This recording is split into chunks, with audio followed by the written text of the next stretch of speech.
Hi friends, எல்லாருக்கும் வணக்கம். நான் தான் உங்கள் மிஸ்டர் பே டிப்ஸ் பேரஸ். அந்த வீடியோ வந்து எந்த டிப்ஸ்க்காக பார்த்தீங்கன்னா தம்ப்நெயிலே பார்த்துருப்பீங்க.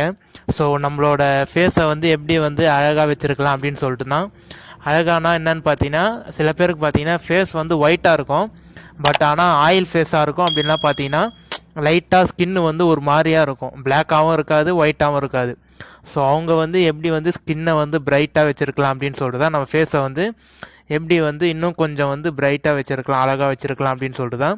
ஸோ அந்த டிப்ஸு பார்த்தீங்கன்னா போத் பாய்ஸ் அண்ட் கேர்ள்ஸ் ரெண்டு பேரும் ட்ரை பண்ணலாம். ஸோ அதனால் வீடியோ பாருங்கள், பார்த்துட்டு சிம்பிள் டிப்ஸ் தான். ஸோ அதனால் மறந்துடாமல் ட்ரை பண்ணுங்கள்.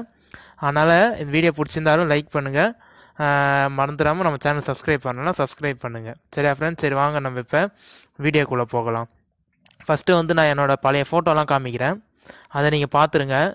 அதுக்கப்புறம் வந்து நான் வந்து இது என்ன டிப்ஸ் பண்ணலாம் அப்படின்னு சொல்லிட்டு சொல்கிறேன். ஸோ இதெல்லாம் பார்த்தீங்கன்னா கிட்டத்தட்ட ஒரு 5 வருஷத்துக்கு மேலே ஆகுது நான் அந்த ஃபோட்டோலாம் எடுத்து. ஸோ அதனால் நீங்கள் சில பேர் நம்ப மாட்டாங்க, ஏன்னா வீடியோ ஃபஸ்ட்டு பார்க்குறவங்க வந்து சில பேர் நம்ப மாட்டாங்க. ஸோ அவங்களுக்காக தான் நான் பழைய ஃபோட்டோலாம் எடுத்து இப்போ வீடியோவில் அப்லோட் பண்ணிகிட்ருக்கேன். ஸோ அதனால தான் ஃபோட்டோலாம் ஸோ மறந்துடாமல் பாருங்கள். ஸோ இதெல்லாம் வந்து பழைய ஃபோட்டோ, இப்போ கடைசியில் வந்து புது ஃபோட்டோ வரும். ஸோ இதுக்கு வந்து என்ன டிப்ஸ்ன்னு பார்த்தீங்கன்னா, ஒன்றும் இல்லை, உங்கள் ஃபேஸை வந்து எப்படி பிரைட்டாக வச்சுருக்கலான்னு பார்த்தீங்கன்னா, உங்கள் கடலை மாவு இருக்குல்ல, அதை வந்து ஒரு 2 ஸ்பூன் எடுத்து மிக்சியில் போட்டு அரைச்சிருங்க. அரைச்சிட்டு அப்புறம் அது கூட வந்து பன்னீர், நீங்கள் வந்து அதான் கல்யாணத்துக்குலாம் தெளிப்பாங்க பார்த்தீங்களா, அந்த பாட்டிலில் வரும் பன்னீர், அதை வந்து ஒரு ஸ்பூன் எடுத்து மிக்ஸ் பண்ணிவிடுங்க. இந்த கடலை மாவு அரைச்சி வச்சதையும் அந்த பன்னீர் ஒரு ஸ்பூனையும் எடுத்து மிக்ஸ் பண்ணிவிட்டு நீங்கள் நார்மலாக ஃபேஸில் வந்து நீங்கள் அப்ளை பண்ணாலே உங்களுக்கு வந்து பிரைட் ஆகிடும். அதே மாதிரியே இது இல்லைனா சந்தனம் இருக்குல்ல, சந்தனம் ஒரு 2 சந்தனத்தை எடுத்து நீங்கள் குழச்சி தண்ணியில் போட்டு குழச்சி அது கூட வந்து பன்னீர் எடுத்து நீங்கள் அப்ளை பண்ணாலும் ஃபேஸ் வந்து ஒயிட் ஆகிடும்.